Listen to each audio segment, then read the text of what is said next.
지난번에 이제 이스라엘을 공격했던 이 아람 군대를 엘리사가 여호람 왕, 그 당시 이스라엘 왕에게 어떻게 처리하라고 그랬던가요?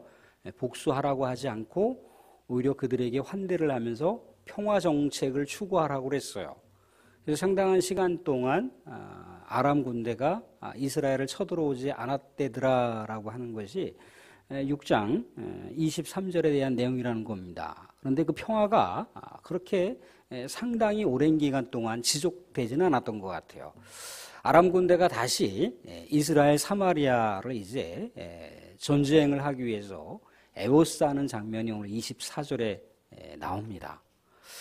그런데 왜 갑자기 이렇게 분명히 뭔가 하나님의 선한 의지를 가지고 선하게 그렇게 그들을 뭔가 좋은 대접을 해서 보냈는데 왜 이렇게 평화가 깨지는 이유가 뭘까를 생각해 봤을 때 현대판에서의 많은 전쟁도 마찬가지입니다. 우리도 이 지정학적 위치상 어떻게 될지 몰라요. 휴전이라고 돼 있지만 언제 어떻게 전쟁이라고 하는 것이 발발될지 모르는 그런 지정학적 위치에 있는 나라가 우리나라예요. 그냥 단순하게 남북한 대치 국면이 아니라는 거죠. 그죠? 전 세계가 주목하고 있는 지정학적 위치가 이 한반도예요. 이스라엘도 마찬가지죠. 그죠? 뭐 그들이 그 팔레스타인의 한 일개파라고 일컬어지는 하마스라고 하는 그들보다 월등하게 뭐 전쟁의 군사력이나 뭐 경제력이나 훨씬 우위에 점하고 있는 건 사실이죠. 그죠? 근데 넉넉히 있다가 당했어요. 그죠? 지금 뭔가 뭐 테러가 일어났다. 그들을 뭐 이 테러에 대해서 규탄해야 된다. 테러했기 때문에 이 하마스 뭐 씨를 말려야 된다라고 하는 명분을 잡긴 했으나 여하튼 뭔가 그들이 계속해서 안전하다라고 하는 평화라고 하는 그 내용이 깨져버린 것에 대한 책임을 피할 수가 없어요. 전쟁이 나중에 끝나고 나게 되면 이제 이스라엘 총리는 어떤 식으로든지 책임을 져야 된다라고 하는 것을 생각해 보게 된다는 겁니다. 그런데 우리는 이렇게 평화 정책을 하나님의 선한 의지를 가지고 추구했는데 왜 전쟁이 다시 발발하고 있는 이유가 뭘까를 생각해 봤을 때 성경의 원리상 두 가지를 생각해 볼 수가 있어요. 성경의 원리상. 그 첫 번째 원리는 굉장히 중요한 것인데 뭡니까? 이스라엘 백성들이 하나님의 기적을 체험했잖아요. 그죠? 하나님의 놀라운 은혜를 체험했습니다. 그런데도 그 은혜를 지속하지 못했을 때 다시 하나님을 저버리게 되고 다시 그들이 예전에 우상을 섬겼던 그 마음으로 하나님의 존재의 가치를 훼손하고 우상을 섬겼을 때 하나님께 등을 돌렸을 때 하나님께서는 이스라엘 백성들을 지속적으로 평화를 보장할 수가 없다는 거예요. 이게 성경의 이야기예요. 또 하나의 원리는 뭡니까? 성경에서는요, 우리가 요한계시록까지 이렇게 성경을 쭉 읽다 보면은 어떤 하나의 흐름을 볼 수가 있냐면 이 세상이 종말의 시점이 올 때까지는 하늘에 있는 악의 영들과 공중권세 잡은 자들, 이 세상에 있는 정사와 권세와 모든 권력을 잡은 자들이 사탄의 하수인 역할을 해서 하나님을 대적한다라고 하는 내용을 볼 수가 있어요. 그러니까 하나님의 백성들, 하나님께 기도하는 백성들이 평화를 간절히 소망하고 원한다 할지라도 언제든지 테러가 일어날 수가 있고 언제든지 전쟁이 나타날 수 있다라고 하는 것을 보여주고 있는 거예요. 아람 진영은 어떤 진영입니까? 아람 진영은 하나님을 믿는 백성들이 아니에요. 그죠? 그렇기 때문에 그들은 얼마든지 우리가 성경의 원리상 사탄이 그 나라를 사용할 수가 있다는 겁니다. 그래서 지금 어디를 공격하고 있는 겁니까? 영적 센터라고 일컬어지는 또 당시 이스라엘의 수도라고 일컬어지는 사마리아를 겹겹이 에워쌌어요. 그죠? 25절 보면 이렇게 나와 있잖아요. 아람 사람이 사마리아를 에워싸므로. 근데 이 사마리아라고 하는 성읍이요, 굉장히 이렇게 천연 요새 가운데 이렇게 세워져 있어요.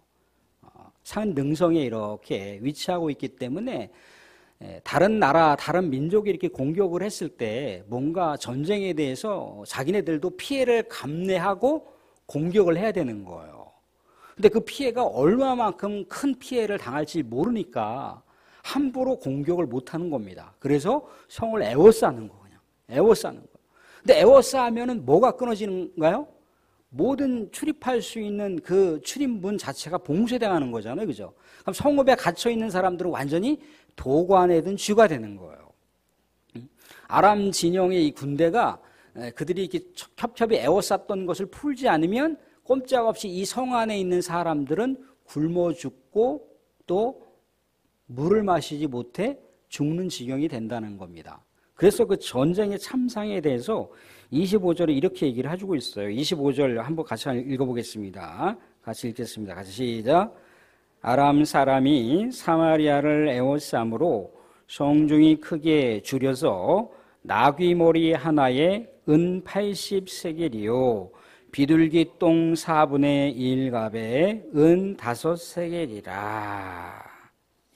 5세겔이라. 은 80세겔. 나귀머리 하나에 은 80세겔이래요. 한 세겔이라고 하는 건 보통 노동자가 일해서 벌어들일 수 있는 하루 품삯을 얘기합니다. 그럼 80세겔이면은 며칠을 일해야 되는 건가요? 며칠을 일해야 됩니까? 아무튼 상당히 오랜 기간 동안 1세겔 제가 잘못 말씀드렸는데 한 세겔은 노동자가 보통 4일 정도 일해야 되는 거예요. 4일 정도. 그러면 이 80세겔은 거기다가 이제 곱하기 4 정도 하면 되겠죠. 그죠? 그러니까 이 나귀 그 한 마리, 나귀 머리 한 마리에 80세겔이니까 보통 노동자가 300일 정도 일해야 되는 거예요. 300일 정도 일하고 나서 그 품삯으로다가 나귀 머리 하나를 산다고 생각해 보세요. 굉장한 고물가인 거죠. 그죠? 이 굉장한 인플레이션인 거예요. 감당할 수가 없는 겁니다. 그리고 또 더더구나 뭐라고 나와 있냐면 여기 비둘기 똥이라고 나와 있어요. 그죠? 뭔가 비유에 대한 내용이겠죠. 그죠? 아마도 뭐 작은 콩이라든가 아니면 뭐 콩만한 그런 열매 뭐 그렇게 값어치가 나가지 않는 그런 것인데도 불구하고 4분의 1 값이 5세겔이라 얘기했어요. 5세겔. 그러니까 한 값에 2리터예요. 2리터. 그러니까 4분의 1 값이면은 우리 보통 그 우유 조그만 우유 말고 그거보다 조금 더 중간치 있잖아요. 그죠? 중간치 500ml 우유. 뭐 그 정도 크기라고 생각을 해보시면 되는 거예요. 반대박 정도 되는 거죠. 그죠? 반대박. 근데 아까 말씀드린 대로도 한 세겔은 노동자가 며칠 일해야 된다고 그랬습니까? 4일 일해야 된다고 그랬죠. 그죠? 5세겔이면 얼마큼 일해야 되는 거죠? 20일 일해야 되는 거예요. 20일. 그러니까 그런 콩 같은 거 반대박을 사려고 노동자가 20일을 일해야지 그것을 살 수가 있는 거예요. 엄청난 고물가를 반영하는 것이거니와 그 당시 얼마나 많은 사람들이 기근과 굶주림으로 인해서 전쟁의 비참한 비극적인 아주 극단의 참상을 이 성경에서 고발하고 있는 거예요. 그런데 원래는 그 당시에 어느 정도 금액으로다가 당시에 양식을 구할 수 있느냐면 우리가 좀 수고스럽지만 저쪽에 7장 1절 한번 읽어보겠습니다. 7장 1절 한번 읽어보겠습니다. 7장 1절 같이 시작. 이르되 여호와의 말씀을 들을지어다. 여호와께서 이르시되 내일 이맘때 사마리아 성문에서 고운 밀가루 한 스아를 한 세겔로 매매하고 보리 2수아를 한 스겔로 매매하리라 하셨느니라. 이 한 스아는 보통 한 7리터, 8리터 정도 생각하시면 됩니다. 한 대박 정도 생각하시면 되는 거예요. 그러니까 고운 밀가루 한 대박을 노동자가 하루 품삯을 통해서 구입할 수가 있다는 거예요. 보리 2대박은 어떻게 되는 겁니까? 그냥 노동자가 또 하루 품삯으로다가 보리 2대박을 살 수가 있는 거예요. 괜찮은 거잖아요. 그죠? 그 당시에 물가가 요 정도가 돼야 되는데 뭐 80세겔이라고 하는 노동자가 300일을 일해야 나귀머리 그 하나를 구할 수 있는 것이고 또 그 콩 반대박을 구하는데 보통 노동자가 20일을 일해야지 구입할 수 있다라고 하는 엄청난 차이를 보여주고 있는 거잖아요. 그죠? 그러니까 전쟁의 비극의 상황이라고 하는 것이 이렇다는 거예요. 마실 물도 구하기가 힘들고 먹을 양식도 구하기가 힘든 것이 전쟁의 고통이라고 하는 것을 보여주고 있습니다. 최근 일어나고 있는 그 전쟁의 참상들을 보면 그렇잖아요. 그죠? 뭐 그들이 먹을 것이 없어서 뭐 전기가 끊어지면 이제 뭐 하루치 전기밖에 없는데 뭐 이제 물도 없어서 막 그렇게 비극적인 그런 내용들이 연일 그렇게 보도되고 있잖아요. 그죠? 그런 상황을 지금 이스라엘 백성들이 맞이하고 있다는 거예요. 심지어는요, 먹을 게 없으니까 어떻게 합니까? 아들들을 잡아먹자는 거예요. 아들들을 잡아먹자는. 고대 사회에서의 전쟁은 이런 상황들이 비일비재했어요. 사랑하는 성도들, 고대에서 수많은 그 군인들이 전쟁을 일으킨다고 했을 때, 전쟁을 일으켰을 때 이동 경로가 수많은 이동 경로를 거쳐가는데 먹을 식량이 어디 있습니까? 설령 먹을 식량이 있다 할지라도 그것이 다 부패하기 때문에 먹으면 몸이 해로워요. 문제가 있습니다. 그래서 어떻게 했겠습니까? 그것을 때로는 가축을 이렇게 얻을 수도 있지만 때로는 점령한 그 고을이나 점령한 백성들을 통해서 양식을 구할 수도 있지만 양식을 구할 수 없을 때가 있을 수 있다는 거예요. 그럴 때는 사람을 잡아먹어요. 그 당시에 고대 전쟁에서 승리의 비법입니다. 승리의 비법이에요. 이것이요, 현대판에서도 이루어졌어요. 뭐 최근 들어서 뭐 히말라야 이제 올라가는 그런 문제가 워낙 이제 정보 네트워크가 활발하게 이루어지니까 그렇긴 한데, 예전에는 같이 이렇게 등반했던 팀 대원들 중에 한 10명이 고립되었다. 그런데 10명 중에 5명은 완전히 이 사지가 다 부러지고 망가져갖고 이동할 수가 없는 상황 가운데 그냥 얼어 죽어가고 있는 거예요. 그런데 나머지는 5명은 어떻게든지 움직일 수 있는 가능성이 있어요. 그런데 양식이 없단 말이죠. 어떻게 하겠습니까? 그 죽은 사람들의 시체를 인육으로 해서 먹었어요. 이게 이제 전쟁의 참사기라고 하는 것이 우리가 성경을 딱 읽다 보면 참 너무너무 비극적이다라고 그렇게 볼 수가 있지만 그 당시 전쟁이라고 하는 것이 그렇다는 거예요. 그러니까 이스라엘이 당시에 아람 군대에 이렇게 포위를 당해서 얼마나 고통 가운데 있었는지에 대한 이야기를 성경에서 반영하고 있어요. 먹을 게 없으니까 오늘은 내 아들 잡아먹고 내일은 네 아들 잡아먹자. 이렇게 이제 그 당시에 전쟁의 실제를 얘기하고 있습니다. 그래서 그 여인이 왕에게 뭔가 고소하는 내용을 왕이 듣지 않습니까? 그죠? 듣고 어떻게 왕이 그 당시에 어떤 모습으로 있었는지에 대해서 얘기를 하고 있어요. 30절 보시면 왕이 그 여인의 말을 듣고 자기 옷을 찢으니라. 그가 성 위로 지나갈 때 백성이 본즉 그의 속살에 굵은 배를 입었더라. 굵은 배를 입었다는 건 뭡니까? 뭔가 슬픔을 나타내는 옷인 거예요. 그죠? 슬픔을 나타내는 옷인데 그 슬픔을 나타내는 옷을 누구에게 보이려고? 뭔가 하나님에게 형식적으로 보이려고 했다는 거죠. 그죠? 그런데 자기가 원하는 때에 하나님의 역사가 일어나지 않아. 간절히 기다렸는데 자기가 고대하고 자기가 생각해 놓은 시점까지 하나님의 뭔가 응답이 없어. 그러니까 오히려 이제 믿음을 버리는, 오히려 그 모든 책임을, 이스라엘이 그 지경이 된 모든 책임을 왕인 자기한테 있다라고 하지 않고 누구에게 돌리고 있습니까? 엘리사에게 돌리고 있는 거예요. 청부 살수대를 보내요. 어떻게 보냅니까? 오늘 말씀 가운데 등장하는데 어떻게 나오고 있습니까?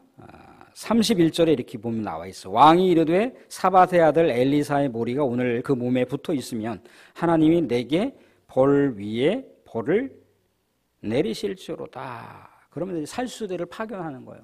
엘리사의 목을 쳐라 그랬단 말이죠. 그죠?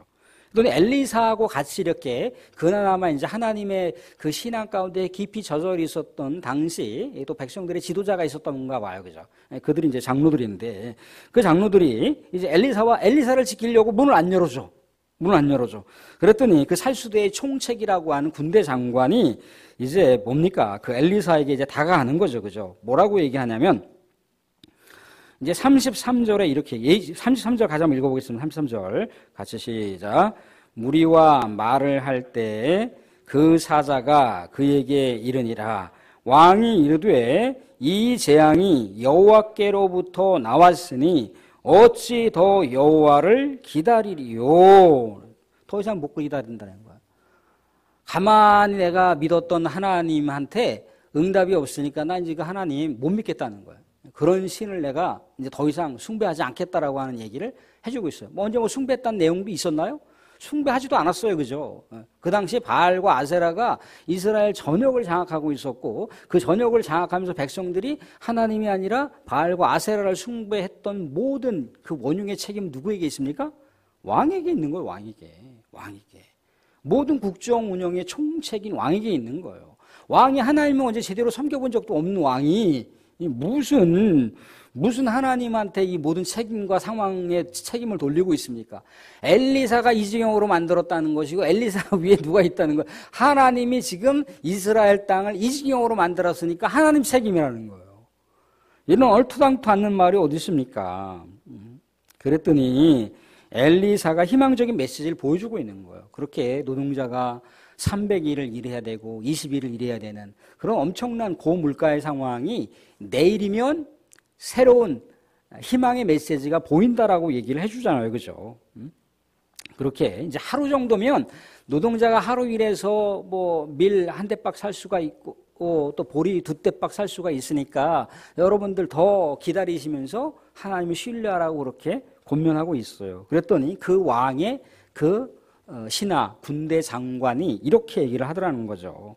2절에 보시면 7장 2절에 그때 왕이 그의 손에 의지하는 자 곧 한 장관이 하나님의 사람에게 대답하여 이르되 여호와께서 하늘에 창을 내신들 어찌 그런 일이 있으리요 하더라. 엘리사가 이르되 내가 내 눈으로 보리라 그러나 그것을 먹지는 못하리라 하니라. 하나님께서 창을 내신들 어찌 이런 일이 있겠느냐. 하나님께서 아무리 기적과 능력을 행하는 신이라 할지라도 이런 일은 일어나지 않는다라고 하나님을 냉소적으로 오히려 비난하면서 불신하고 있는 이 군대 장관의 모습을 보여주고 있는 거예요. 이스라엘의 최고 지도자라고 일컬어지는 왕과 최고 군대의 사령관이 이 지경이 되도록 신앙이 밑바닥치고 있는데 이스라엘 백성들을 향해서 하나님께서 평화를 계속해서 보장해 줄 리가 없는 거죠. 그죠? 이때다 싶어서 아람 군대는 야 이제 우리가 이스라엘을 집어삼킬 날이 멀지 않았다라고 생각을 하고 있는 거예요. 그런데 자 보세요. 아무리 일반 역사가 사탄의 악령과 사탄의 악령의 하수인들이 다스려가는 그런 역사를 할지라도 그 역사 무대 뒤엔 누가 있습니까? 하나님이 계시다는 것이고 여전히 하나님과 동행하는 하나님의 사람들을 통해서 이 일반 역사 가운데 하나님의 구속의 역사가 펼쳐진다는 거예요. 자, 아까 누가 그 엘리사와 같이 있었다고 했습니까? 장로들, 당시 깨어있는 믿음의 사람들이 엘리사와 더불어서 이 구국을 위해서 기도하고 계셨다는 것이고 구국을 위해서 하나님께 부르짖고 있었다라고 하는 것을 얘기해주고 있는 거예요. 그래서 2절 하반절에 보시면 7장 2절 하반절에 그런 희망적인 메시지가 반드시 성취될 것이라고 하는 얘기를 해주고 있는 거예요. 정녕 놀라운 은혜의 사건, 기적과 같은 사건이 일어날 건데 너 군대 장관, 너는 그 음식 못 먹을 거야. 너는 그 양식 먹지 못하고 죽을 거야. 그렇게 되거든요. 나중에 기적과 같은 일이 나타나요. 이제 이 다음 이야기가 이제 다음에 우리가 나눌 이야기인데 그렇다는 겁니다. 사랑하는 성도, 우리도 혹시 그렇지 않으신가요? 우리는 이 여호람 왕과 이 여호람 왕의 최측근 신하라고 일컬어지는 군대 사령관의 그 믿음에 대한 내용들을 보면서 우리가 사실 견줘볼 수가 있어야 돼요. 나는 그렇지 않은가?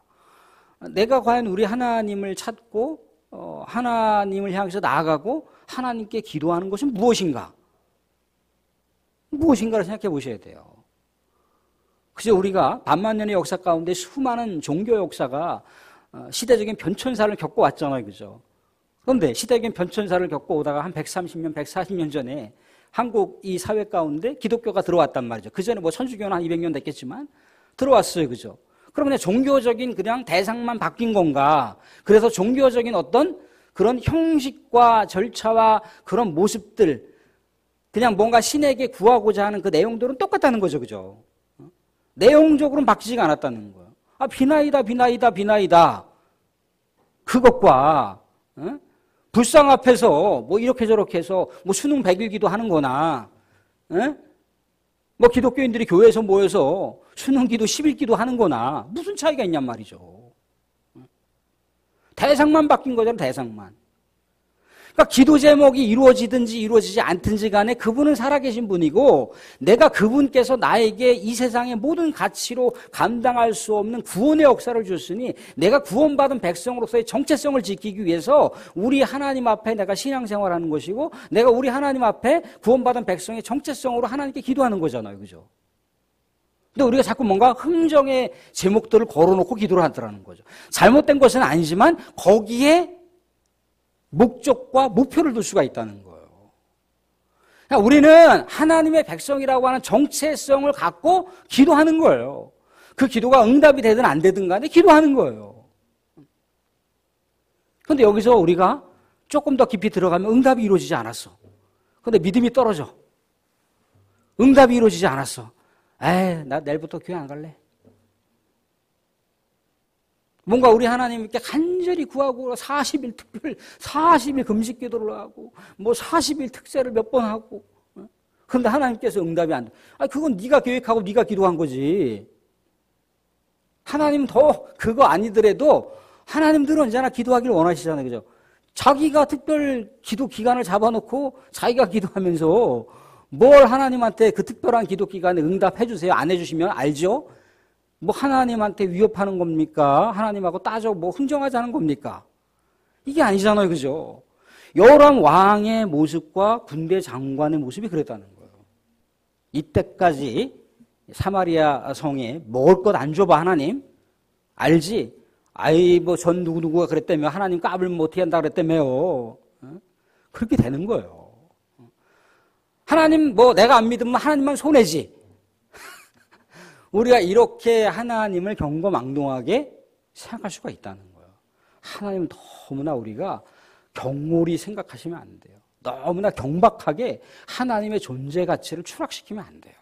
내 기도 들어주시면 위대한 하나님이시고 좋으신 하나님이고 내 기도 들어주지 않으면 하나님은 별로 좋지 않은 하나님이고 살아계신 하나님은 아닌 것 같고 전능하신 하나님 맞는 것 같아 전지하신 하나님은 아닌 것 같고 신학자들이 얘기하는 거를 왜 우리가 자꾸만 생각합니까? 그렇지 않다는 거예요. 그럼에도 불구하고 하나님은 하나님을 절대적으로 의지하는 엘리사와 또 그 당시에 엘리사와 더불어 함께 했었던 장로들을 통해서 이스라엘의 이 아람 군대가 포위됐던 이 엄청난 인간적으로 불가능한 이 상황을 하나님께서 아주 몇몇 그냥 아주 작은 영역, 작은 몇 사람을 통해서 이 전쟁을 완전히 전환시켜 나가는 장면이 그 뒷이야기에 나와요. 사랑하는 우리가 기도를 하다가 보면 때로는 낙심할 때도 있고 때로는 뭐 절망 아닌 절망이 우리에게 찾아올 수도 있어요. 그런데요, 우리는 잊지 말아야 될 것은 하나님은 분명 살아계신 하나님이라고 하는 것이고 그 하나님은요, 내가 기도했던 영역보다 훨씬 더 큼지막한 걸로 훨씬 더 큰 영역의 것을 하나님께서는 예비하고 계시다라고 하는 것을 우리가 신뢰를 놓치면 안 된다는 거예요. 오늘 주신 말씀을 따라서 말씀을 정리합니다. 살아서 이 세상의 평화, 이 한반도의 평화, 그것은 물론 끊임없는 이 사탄과의 전쟁의 이 영역에서 우리가 살아가고 있어요.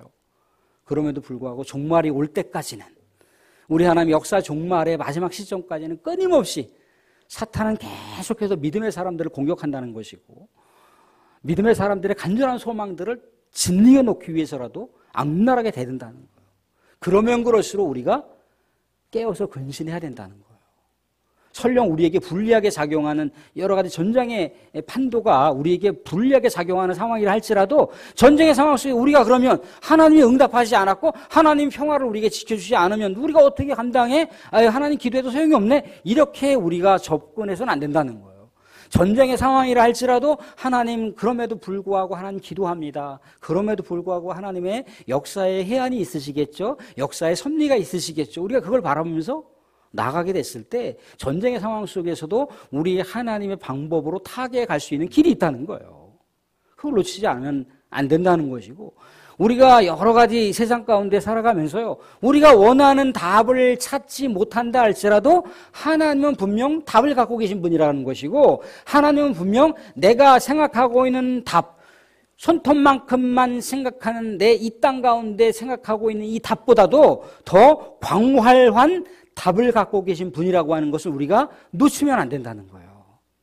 그 하나님을 바라보시면서 여러분들 신앙을 퇴색시키지 마시고 신앙을 후퇴시키지 마시고 계속해서 그리스도께서 원하시는 수준만큼 장성한 분량으로 높이시고 넓히시고 깊이 새겨 넣으실 수 있는 우리 신실한 그리스도인들이 될 수 있기를 주님의 이름으로 축원드립니다.